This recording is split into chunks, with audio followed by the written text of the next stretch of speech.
Hey guys, it's Ryan here with my final video of the year from Election Predictions Official. 2024 is here, and with that, a heightened sense of focus and attention on the presidential race. Now, for those of you who have been following my channel for a while now, you would know that I almost always stick to data-driven analyses, using polls, voting patterns, prediction markets, and demographic data to drive my own predictions. Well, today I am going to go in a little bit of a different direction. Today's 2024 presidential election map forecast and analyses will be entirely based on my own personal predictions for how the election will turn out. Now that means that the following prediction will not necessarily be tied to the latest polling data, as there are bound to be ebbs and flows in that data over the next 11 months or so. And the purpose of this personal prediction is to forecast how I think the election will result at the very end of those 11 months. Of course, in order for me to do that, I first need to predict the outcome of the presidential primaries. Now at this point, given the overwhelming evidence of data and fundamentals, it would be foolish for me to say the 2024 election will be anything other than a Trump versus Biden rematch. It simply doesn't matter how bad Biden's polling numbers get, unless he suddenly decides to step out of the race, which I think is highly unlikely. He is going to be the Democratic nominee on the ballot in November. No major Democrat is going to risk running against him, given that Biden has the support of the entire party apparatus, especially this late in the primary cycle. On the Republican side, it does seem that Nikki Haley is making a bit of a run right now. But even if DeSantis and Christie drop out and endorse her prior to the New Hampshire primary, which again is not likely, I still think that Trump would secure the nomination, just maybe later on in the primary calendar than we would have initially expected. Trump is polling ahead by around 40 to sometimes 60% nationally, so it would take some sort of cataclysmic event for Haley to consolidate enough support to actually pick up enough delegates deeper in the calendar. Now that does mean that this election prediction will feature incumbent Democratic President Joe Biden and former Republican President Donald Trump, perhaps the most unpopular matchup of presidential candidates in recent memory, even worse than 2016. I always start with the Democratic states, so let's switch it up this time, and first classify all of the solidly Republican states. Now these are states that I project Trump will win by at least 12 percentage points in 2024. Starting in the Mountain West, we have Montana, Idaho, Wyoming, and Utah. Trump won these states by 16, 31, 43, and 20 points respectively in 2020, and they have all voted for the Republican in each of the last 7 presidential elections. Moving down the Great Plains states, North Dakota, South Dakota, Nebraska's statewide election and its 1st and 3rd congressional districts, more on that 2nd district later, Kansas, and then finally Oklahoma. The last time any of these 5 central states voted for a Democrat was Lyndon B. Johnson in 1964, when he won all but 6 states in a landslide victory. Nebraska and Kansas shifted more than 5 percentage points in favor of Democrats in 2020, the largest pro-Biden shifts of any state that Trump still managed to win in 2020. But even if they do shift in favor of Dems again relative to the nation in 2024, I don't anticipate it being enough to move them out of solid territory. Over in the South, we have Missouri, Arkansas, Louisiana, Mississippi, Alabama, Tennessee, and South Carolina. These states have favored Republicans by large margins in every election since 1996, and voted for Trump by 15, 28, 19, 17, 25, 23, and 12 points, respectively. South Carolina was actually in likely territory, as Trump's margin was 11.7%, but in a more favorable environment for the GOP in 2024, which I project, I do fully expect it to be decided by more than 12% in 2024. Finally, in the Appalachian and Midwest regions, we have Kentucky, West Virginia, and Indiana, which back Trump by 26, 39, and 16 points. So all of these solidly Republican states bring Trump's total up to 122. For Joe Biden and the Democratic Party, though, starting in the Northeast, we have the Empire State, New York, Vermont, Massachusetts, Connecticut, Rhode Island, and Maine's more urban and strongly Democratic-leaning 1st Congressional District. Just like in Nebraska, more on that 2nd District later. And then down the Atlantic coast, we have New Jersey, Delaware, Maryland, and Washington, D.C., the District of Columbia. These states backed Biden by 23, 35, 33, 20, 21, 16, 19, and 33 points, respectively, in 2020. Biden won the District of Columbia by an 87-point margin. Now, I personally believe that New Jersey will be the closest to falling into likely territory, at least in my mind. It did shift half a point in favor of Republicans relative to the nation between 2016 and 2020, and has shifted more than 2 points in favor of the GOP since 2012. In a large Republican wave year, I could actually see it dipping closer towards single digits, but as will become clear later on in this video, I am not expecting that to happen. Moving on, Illinois and Colorado, the 2 lone non-coastal solid blue states, will back Biden by more than 12 points again in 2024, as will the Pacific Coast Democratic strongholds of Washington, Oregon, California, and Hawaii, just as they have in every election since 1988. Now, Oregon, like New Jersey, is a state that I could see being decided by a likely Dem margin. But after Trump came within 11 points in 2016, it has trended firmly back into solid territory for Democrats. Now, those states combine for 191 electoral votes, which gives Biden a much higher foundation than Trump. Though when I think of the most baseline electoral votes numbers for either candidate, I tend to include the likely states as well, which I guess I'll start with now. Likely Republican or likely Democrat states are those I project will be won by either candidate by a margin between 6 to 12 percentage points. To me, states in this category have a better than 90% chance of voting in a particular direction, as they do have a strong lean and would only become competitive in a landslide race. Starting with Trump, Iowa and Ohio are likely Republican, and I would expect them to be closer to the higher end of this category at 12 points than the lower end, after backing Trump by more than 8% in both 2016 and 2020. As 2 of just 19 states to trend Republican relative to the nation between 2016 and 2020, Ohio and Iowa have effectively been taken off the board for Democrats in presidential elections. Sherrod Brown is the only Democrat to win a major statewide election in Ohio, that being gubernatorial, senatorial, or presidential, since Barack Obama in 2012, while Dems have not won a statewide contest in Iowa since then either.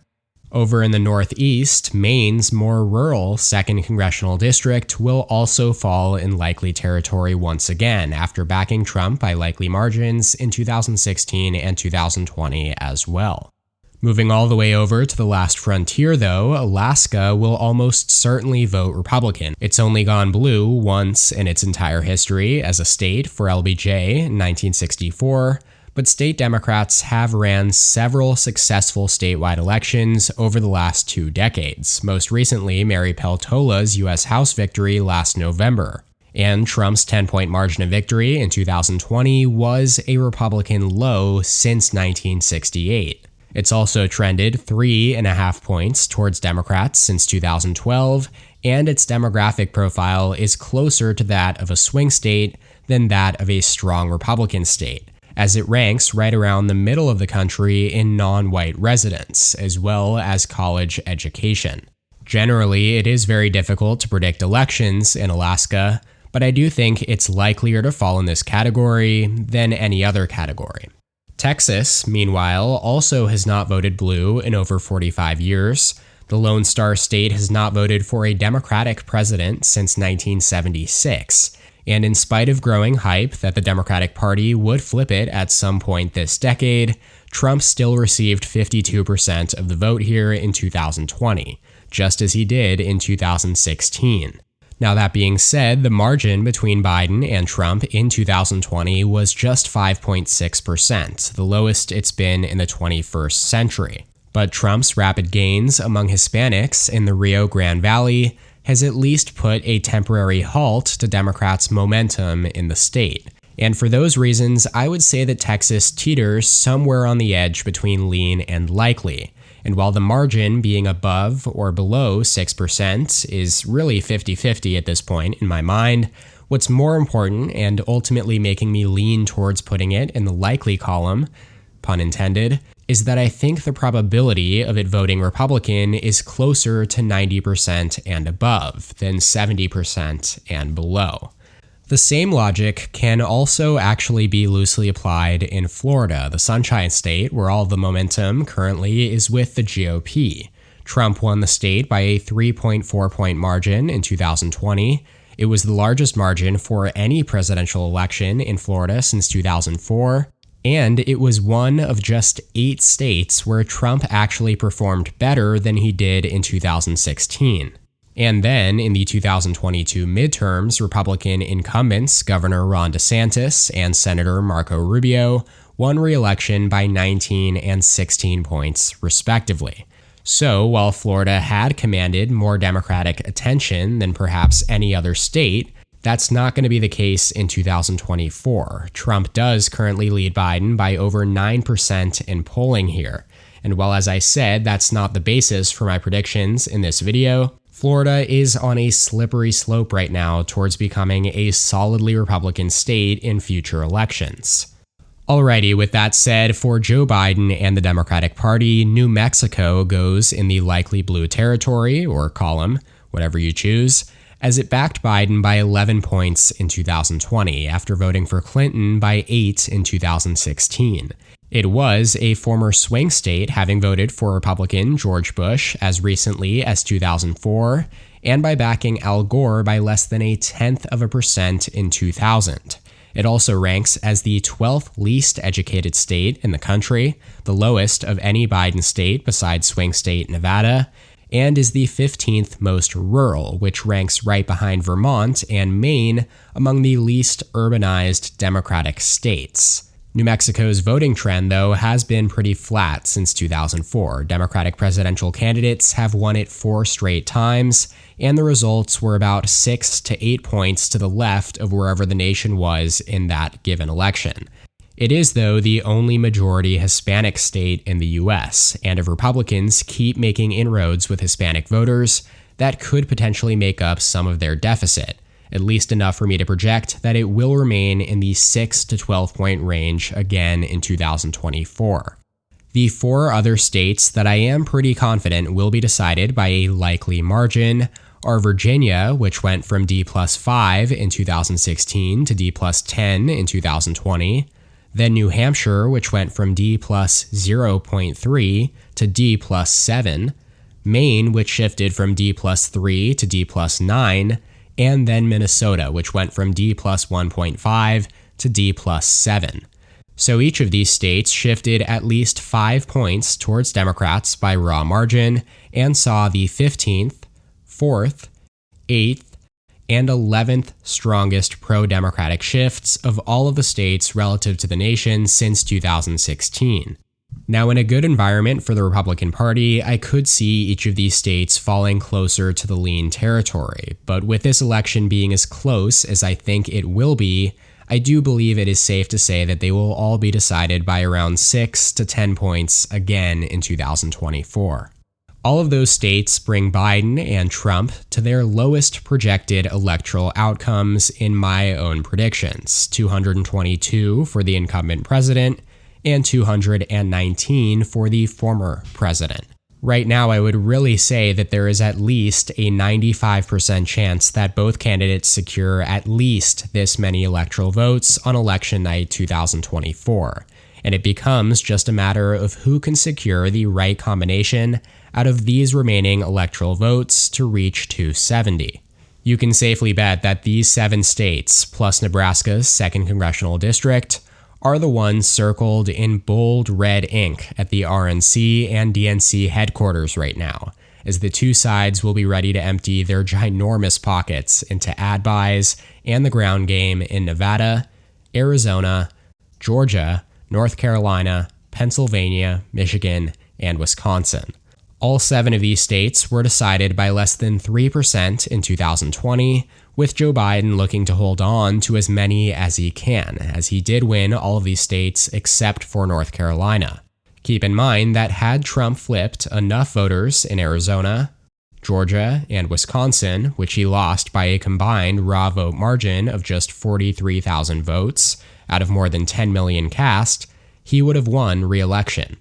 So let's get into my personal predictions for the outcomes in these contests. Remember that while I am keeping polling and other data points in mind, like demographics, voting patterns, and prediction markets, this video is based around my projection for how the election will turn out. It's not dated to this specific time. It's not if this election were held today. It's how I believe the election held on November 5th, 2024 will result. Starting in Nevada, there are a lot of positive indicators for Republicans in the Silver State, even as Democrats have dominated statewide elections here pretty much since Barack Obama's breakthrough in 2008. It's shifted almost 5 points towards Republicans relative to the nation since 2012 and ranks 44th in proportion of college-educated residents. The GOP flipped the governor's race in 2022 and came within a point of defeating a relatively popular Democratic incumbent senator as well. Republicans also won the statewide U.S. House popular vote for the first time in decades in 2022 by 4%, and the 2024 polling data is also leaning in favor of Trump, as the former president leads Biden by 4.6% right now, based on 14 polls in Decision Desk HQ/The Hill's polling average. Now, of course, I don't think that Trump will win the state by that large of a margin, as Nevada backed Dems by 2.5% in 2016 and 2020, and such a large shift would be unheard of in a key swing state in a competitive election. But I do think that 2024 is the year where Nevada makes its move towards the GOP. I also believe that Republicans will pull out a victory in Nevada by a larger margin than in many of the states that Biden won by a smaller margin in 2020. That includes Arizona, which I also have tilting towards Trump and Republicans. But I suppose that my bold prediction here is that Arizona votes to the left of Nevada. Something that flew under the radar this week, but may have more of an impact on the outcome of the election than most other things you see over the next 11 months, the Green Party qualified for the ballot in Arizona. In 2016, Green Party nominee Jill Stein received 1.3% of the vote for a total of more than 34,000 votes in Arizona's presidential election. Joe Biden won Arizona by 0.3% in 2020 and less than 12,000 votes. And if the election is once again decided by less than 1% here, as it very well could be, the fact that Jill Stein is on the ballot could be detrimental to Biden's chances, as most of Stein's supporters in 2024 would likely back Biden without the Green Party on the ballot. Had the Green Party made the ballot in Arizona in 2020, it's completely reasonable to suggest that Biden may have lost the election in the state, since he only won by 10,500 votes. Moving across the Sun Belt to Georgia, another state that Biden won by a very, very narrow margin in 2020, 0.2% of the vote, and less than 12,000 votes statewide, and another state where Trump is polling very, very well. He leads Biden by 6% according to DDHQ/The Hill's polling average, based on 16 polls in the race. Now, Georgia, like Arizona, has shifted very hard towards Democrats over the last decade, but it is still a very competitive state where Raphael Warnock, the incumbent Democratic senator, was forced into a runoff against Herschel Walker, objectively one of the weakest Republican candidates for Senate in a very long time. So while the Democratic Party's breakthrough in 2020 was significant, the tides right now are still very much favoring a Republican flip here, as I have it tilting towards Trump as well. Moving north, the state of North Carolina has not voted for a Democratic presidential candidate since 2008, and Republicans have won 5 consecutive Senate races in this perpetual battleground that has consistently favored Republicans in recent years. Trump won by 1.5 points in 2020, and there is zero reason to think that he won't win again here in 2024, as Nevada, Arizona, and Georgia flip in his favor as well. The Tar Heel state, though, will actually lean Republican, as I projected to go more than 2 points in favor of the GOP. Lean states occupy the 2 to 6 point range, while tilt states are from 0.1 to 2 points. That leaves us with Nebraska's 2nd congressional district and the Rust Belt trio of Pennsylvania, Michigan, and Wisconsin. Nebraska's 2nd congressional district will lean Democrat. Biden won it by 6 points in 2020, and while it was redistricted a couple points more Republican following the 2020 census, this urbanized Omaha-based district is very well educated and has shifted 14 points towards Democrats since 2012. While I do expect it to be closer in 2024, given the new lines, Biden should still carry its one electoral vote by a couple of points. So that leaves 44 electoral votes remaining in these 3 Rust Belt states. With 268 electoral votes to his name, Trump needs to win just one of these 3 states to surpass 270 and win the election. If all of these Sunbelt states do go Republican, Biden would need to hold the traditional blue wall in its entirety.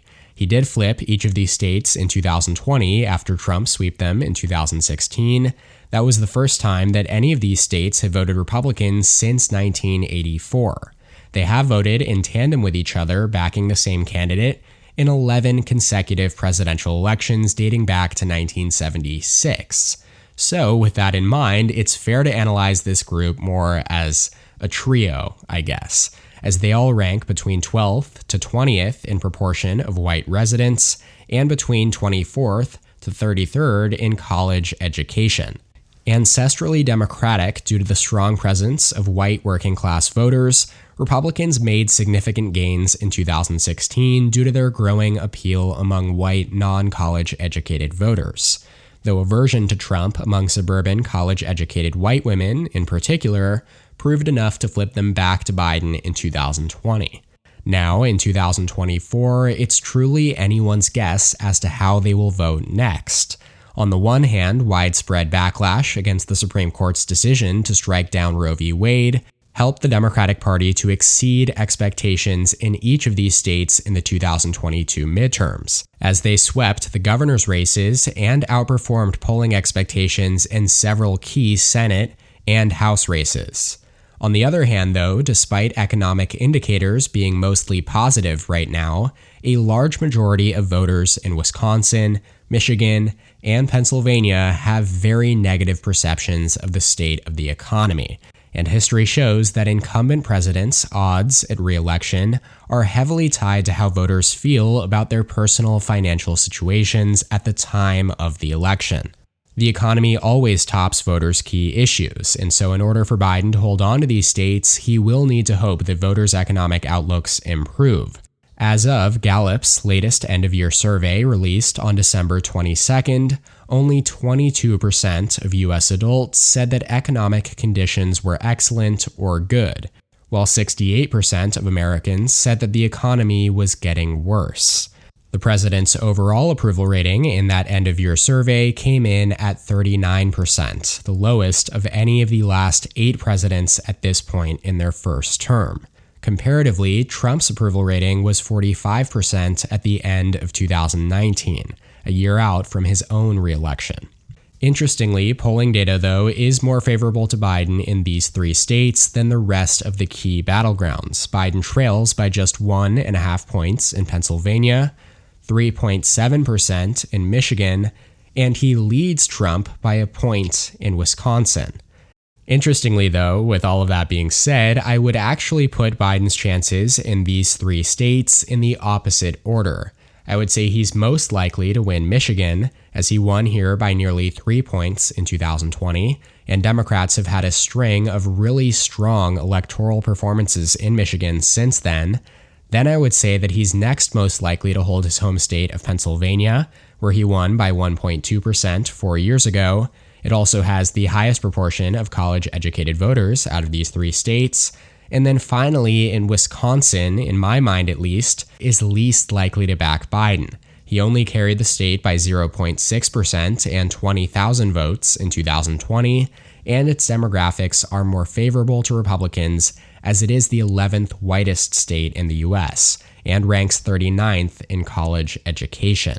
Furthermore, it shifted a full point to the right compared to the nation between 2016 and 2020, as well Trump won by 0.7% in 2016, and then Biden won by 0.6% in 2020. The nation as a whole shifted over 2 points to the left. Alrighty, with that in mind, right now I would project that Pennsylvania and Michigan will tilt Democrat, while Wisconsin will tilt Republican, giving Trump a very narrow electoral college victory with 278 votes to Biden's 260. Now, obviously, this narrow of an electoral college prediction means that I do think the 2024 presidential election is essentially a toss-up.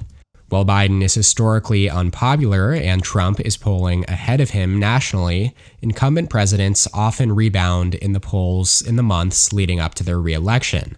And I think, if anything, Biden's numbers will improve at a faster rate than the average president, given that his opponent, Trump, is also extremely unpopular. And as voters start to make their final decisions, they will be faced with the unique situation of evaluating a Biden presidency against a Trump presidency, rather than a Biden presidency against a fresh new face. At this point, I think you would be hard-pressed to find somebody who does not already have their mind made up about these 2 old men. And I think it's fair to say that a big reason why Biden is polling so poorly right now is because people are just generally dissatisfied with his candidacy, not necessarily that they would vote for Trump over him this time around. Anyways, that does it for this 2024 presidential election map prediction and analysis. Let me know whether you agree or disagree with these ratings in the comment section down below. Big shout out to my channel members on screen here. Thank you so much for your support. If you would like to become a member, go ahead and click the join button below this video to receive exclusive perks. Make sure to subscribe to my channel down below while you're at it, and please leave a like on the video if you enjoyed it.